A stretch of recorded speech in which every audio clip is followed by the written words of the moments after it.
I started co-parenting over 9 years ago, 9.5 years ago, I realized very quickly that we both needed to set some boundaries.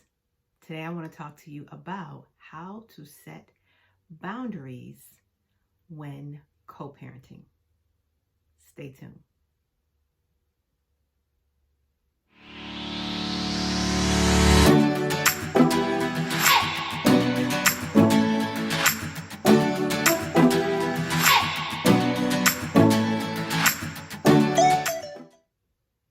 Now, if you're just beginning to co-parent, or perhaps you're recognizing along your co-parenting journey that you need to make some adjustments, then this is a time to do just that. And today I'm going to share some tips with you on how to begin and how to make the co-parenting experience the best for all parties involved. Now, hopefully you've already determined what the co-parenting schedule, if you will look like. So if that's your sharing week by week, every other day, every other weekend, hopefully have that already planned out. And so now let's look at the kind of nuts and bolts and tips, if you will, that can help make the co-parenting experience the best for everyone involved, right? Both parents and the children. And what's important here is that we want to remember that the focus is on the children. The focus is on the children. So before I get into the tips, let me just share a little bit about my background. After my second marriage, my children were 6 and 16, right? And so we had decided that generally they would be with their dad every other weekend, right? And mostly the younger, my younger daughter, because the older one was a teen and she was working and all that kind of thing, right? So we had to establish those rules and sort of parameters first, right? And so then we decided which weekends they would be. And I don't remember how we determined that, but we got on an every other weekend type of schedule, right? So now let me just share with you, over these 9 years, I believe that we've been very, very effective in terms of our co-parenting with my daughter, who's almost 16 years old at the taping of this video. And we've had some lumps and bumps, but she is doing well. We generally have a very good working relationship as co-parents. And so I can really speak to this topic. So the first tip I want to share with you is create or determine a neutral exchange space or place. A neutral exchange place.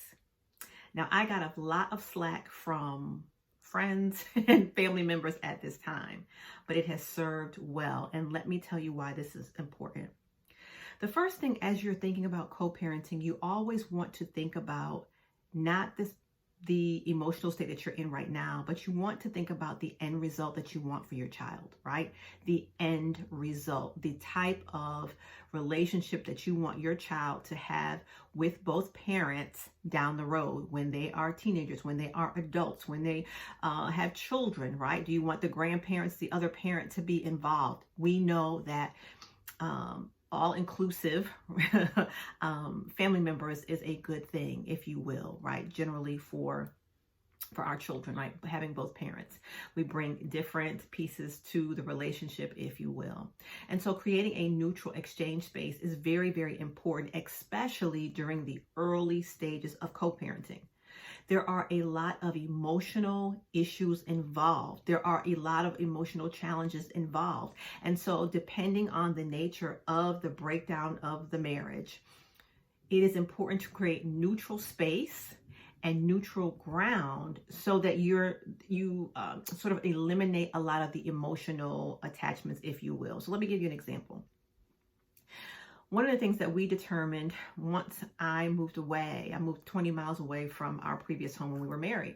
So we determined a meeting spot of about 10 miles for both of us, which is a local Starbucks, right? And so generally, right now there are exceptions, but generally for all of this time, that is our meeting location.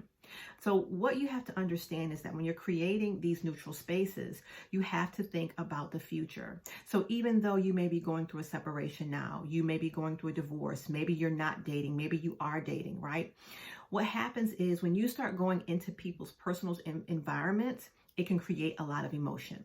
So if you're going through a divorce and you're the one that moved away, now you're going back to your old home all the time. Or if you're going back to, the other person's apartment or house to pick up, that can stir up a lot of emotions, right? That are outside of what's already happening in the change and transition of divorce. So it's very, very important to create that neutral space so that when you are exchanging your children or your child, that is the major focus, not where you're living, not past memories, future memories, or anything that is unrelated to the children. So that is tip number one.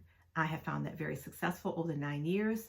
And like I said, generally, and what may happen is over time, there will be times and challenges where you cannot meet and you have to both, one has to go a little farther than the other or whatever, and you work through that, right? But generally, a neutral meeting spot is tip number one.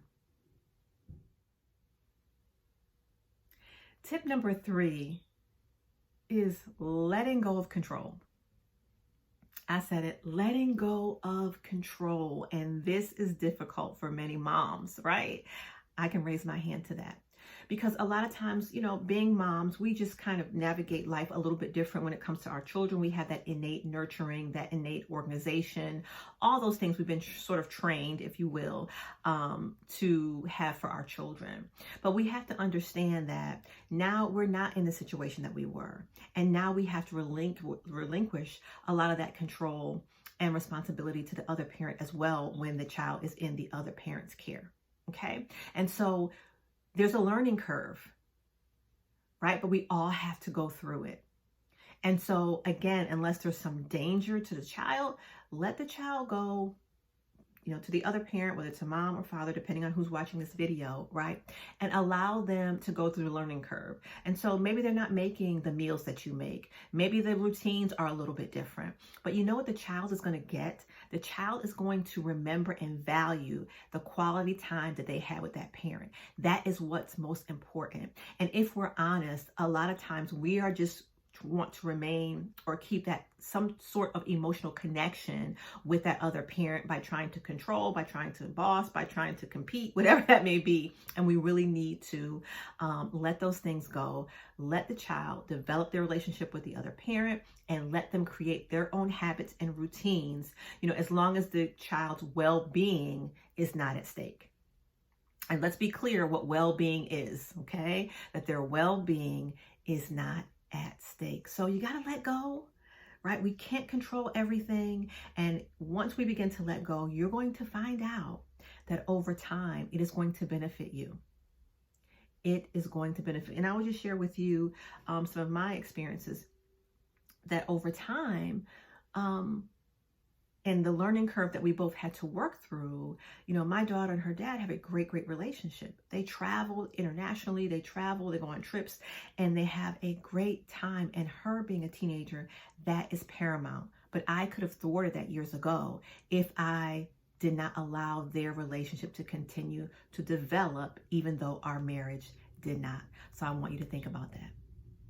So my 4th tip is, since we're talking sort of about communication, is that make sure that you are sharing pertinent, relevant information with the other parent. So that can be health-related information.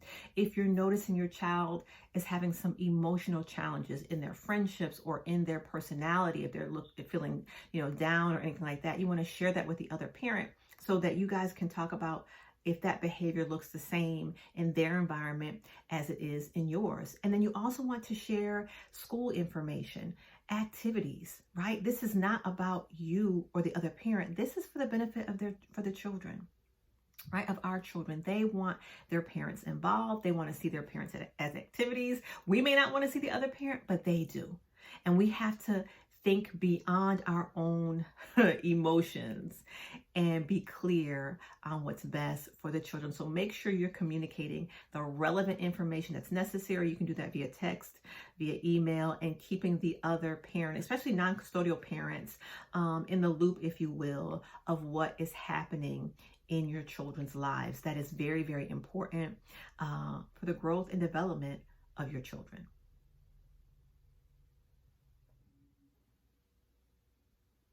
And then the fifth and final tip that I have for you is don't bombard your children with questions.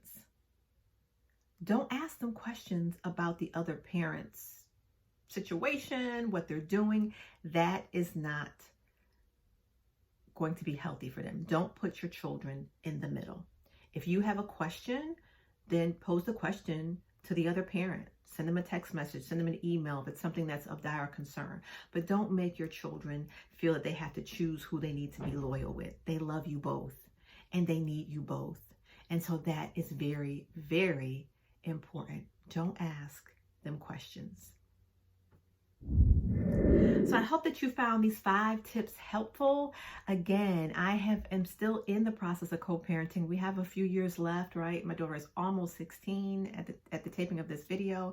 And so it has been a wonderful, wonderful journey. We've had some lumps and bumps. We have not always got along. We've had some disagreements, but we've been able to work through them. And she has definitely benefited from that, from the maturity, I think, that we both kind of put our emotions aside and allowed her to be the center and the focus. So I would love to hear your comments or questions. Make sure that you leave them below. Let me know if these are the type of things that you want to hear about here on my YouTube channel. Be sure to like and subscribe, and I will see you in the next video.